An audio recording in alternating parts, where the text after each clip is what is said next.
जो पितृपक्ष में ब्राह्मण को भोजन कराते समय नहीं बनाई जाती। एक तो कुमड़ा, दूसरा पत्ता गोभी, जो बंद गोभी होती है ना, वो बंद गोभी जो होती है ना पत्ता पत्ता वाली, उसकी भी सब्जी पितरों के ब्राह्मण अगर भोजन करता है तो उसमें नहीं बनाई जाती। एक कुमड़ा, ये जो पेठा बनता है ना कुमड़ा का, ये भी श्राद्ध पक्ष में नहीं खिलाया जाता। महाराज बुरा कोला पेड़ा बोलते हैं, क्या बोलते हैं उसको, श्राद्ध पक्ष में उसको भोजन में नहीं दिया जाता। ब्राह्मण के भोजन, महाराज ब्राह्मण के भोजन में श्राद्ध पक्ष में सबसे ज्यादा जरूरी है दूध की खीर, दूसरा तुरई या गिलकी का भोजन, या तो सब्जी बनाओ या भजिया बनाओ, कुछ भी बनाओ। तीसरा मांस की दाल का भोजन, उड़द की दाल का भोजन। उड़द की दाल का या तो दही बड़ा बना लो, इमरती बना लो, या फिर बड़ा बना लो, या पकोड़ा बना लो, पर उसका भोजन होना जरूरी है। 3 भाग दूध का भोजन आहूतों के हिस्से में चले जाता है, गिलकी और तुरई का भोजन पितरों के हिस्से में चले जाता है, मांस की दाल का भोजन, उड़द की दाल का भोजन प्रेतों के हिस्से में चले जाता है। इसलिए ये 3 भाग का भोजन ब्राह्मण जब श्राद्ध पक्ष का भोजन करे तो उसमें बनाना जरूरी।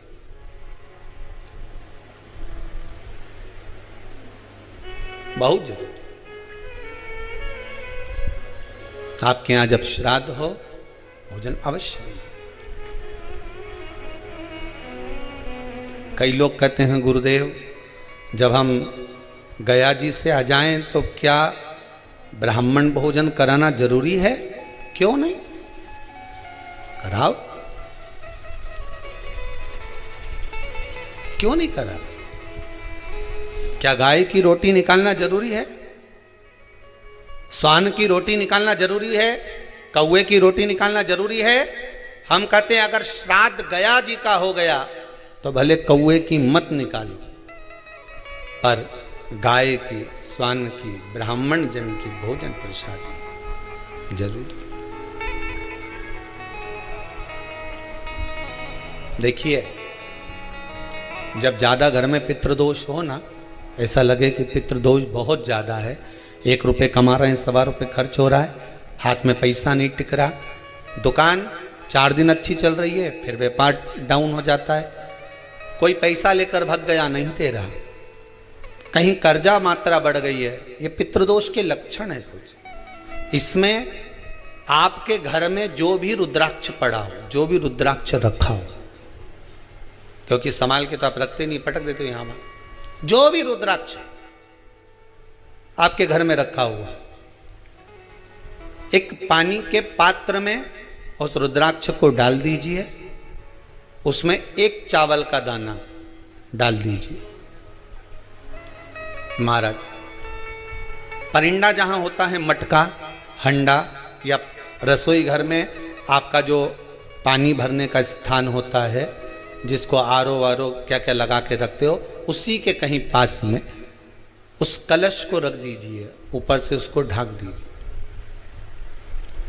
शाम के समय, सुबह रखा 10 बजे से 12 बजे के बीच में, शाम के समय प्रदोष काल में भगवान शंकर का नाम स्मरण कर कर, ओम नमः शिवाय बोलकर, श्री शिवाय नमस्तुभ्यम बोलकर, या महामृत्युंजय मंत्र का स्मरण कर कर, या गायत्री मंत्र का स्मरण कर कर, जो मंत्र आपकी बुद्धि में, विवेक में समाहित हो, उस मंत्र का नाम लेकर राम कृष्ण हरि जो बोल सकते हो, एक घी का दिया अवश्य प्रज्वलित करें, लंबी बाती का। कौन सी बाती का? फूल बत्ती का नहीं, गोल बत्ती का नहीं, लंबी बाती का। बत्ती का मुख दक्षिण की ओर, कहां पर होना चाहिए? दक्षिण की ओर, ना पूरब, ना पश्चिम, ना उत्तर। बत्ती का मुख कहां हो? दक्षिण की ओर। जैसे श्राद्ध पक्ष में ब्राह्मण को जब भोजन कराते हैं तो ब्राह्मण का मुख श्राद्ध पक्ष के भोजन कराते समय अगर पूरब, पश्चिम और उत्तर का होता है तो श्राद्ध के भोजन का फल नहीं मिलता। उसका मुख दक्षिण का होता है तो हमारे घर के जितने भी पितर उस तिथि में गए होते हैं सबको उसका भाग मिल जाता है और पितृदोष समाप्त हो जाता है। इसलिए ब्राह्मण का मुख श्राद्ध पक्ष में भोजन कराते समय दक्षिण का होना चाहिए।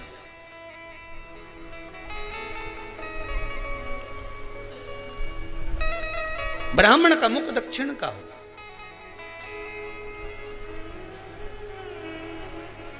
यहां तक शास्त्र कहता है महाराज अगर गौ माता को श्राद्ध पक्ष में अगर भोजन दे रहे हो तो गाय का मुख अगर दक्षिण का है, गाय का, आपका मुख भले उत्तर का हो, गाय का मुख दक्षिण का हो, आपका मुख भले पूरा पश्चिम कहीं का, गाय का मुख अगर दक्षिण में है, अगर आपने दक्षिण में गाय को खड़ी कर रखा है और दक्षिण में उसका मुख और आप भोजन दे रहे हो तो शास्त्र कहता है कि किसी पिंड की जरूरत नहीं पड़ती, गाय स्वतः कल्याण कर देती है, गौ माता स्वतः कल्याण कर, दक्षिण मुखी हो। तो दिए की जो बाती का मुख कहां होना चाहिए? दक्षिण का। और दक्षिण का मुख हमारा जब दक्षिण का मुख हो, दक्षिण की ओर बाती हो महाराज, तब दक्षिण की बाती जलाने के बाद में भगवान से वहीं पर प्रार्थना करें। जो कलश रखा है उसके ऊपर जो प्लेट रखी है, ढाका गया है, वहाँ अपना सीधा हाथ रखें और अपने पूर्वजों का, अपने पितरों का स्मरण करें कि मेरे धन को लेकर कोई चले गया, मेरा व्यापार ऐसा चल रहा है, मेरा घर में बच्चों का विवाह नहीं हो रहा, या घर में इतनी अशांति है या तकलीफ है या कष्ट है, ये सब का स्मरण कर कर उस कलश को रात्रि भर रखे रहने दें।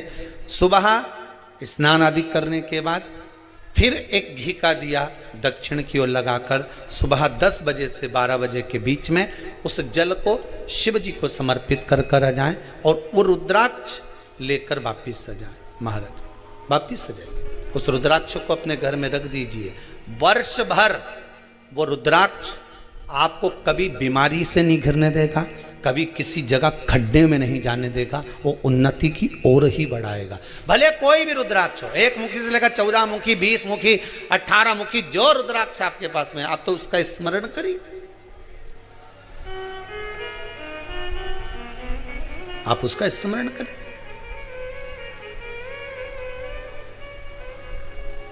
रुद्राक्ष का जल शिव को समर्पित करें। पितरों के जितने भी द्वार हैं, पितरों के जितने भी दरवाजे हैं, पितृलोक में जितने भी पितृ विराजमान होते हैं महाराज, ये सब शंकर के ऊपर चढ़े हुए जल का भाग ग्रहण करते हैं, शिव के ऊपर चढ़ाओ। 33 कोटि देवताओं में से कोई एक देवता ऐसा बता दो जिसको काली तिल्ली चढ़ती हो, काली मिर्च चढ़ती हो, सारे वृक्षों की पत्तियां चढ़ती हों, सब तरह के पुष्प चढ़ते हों, दुर्वा भी चढ़ती हो, बेलपत्र भी चढ़ता हो, आँख का पुष्प भी चढ़ता हो, धतूरा भी चढ़ता हो, जिसको भांग आदि भी चढ़ती हो, तुलसी की मंजरी भी चढ़ती हो। तुलसी की मंजरी भी शंकर को चढ़ती, तुलसी का दल नहीं, मंजरी वो भी चढ़ती। 33 कोटि देवताओं में कोई ऐसा देवता बताओ, संपूर्ण सामग्री भगवान केवल एक है, देव अधिदेव महादेव, जिनको काली तिल भी चढ़ रही है, काली मिर्च भी चढ़ रही है, जिनको संपूर्ण सामग्री भगवान शिव को समर्पित हो रही, संपूर्ण यहां तक राई, सरसों, राई के दाने तक भगवान शंकर को चढ़ते हैं।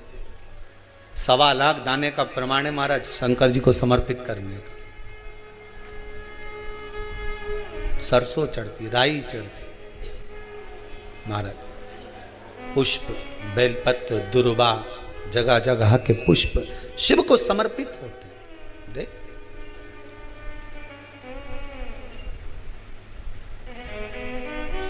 पितृ, जब शंकर भगवान को जल चढ़ाया जाता है 16 श्राद्ध पक्ष में, 16 दिन श्राद्ध के जब हम भगवान शंकर को जल समर्पित करते हैं तो उसका भाग हमारे पितरों को प्राप्त होता है।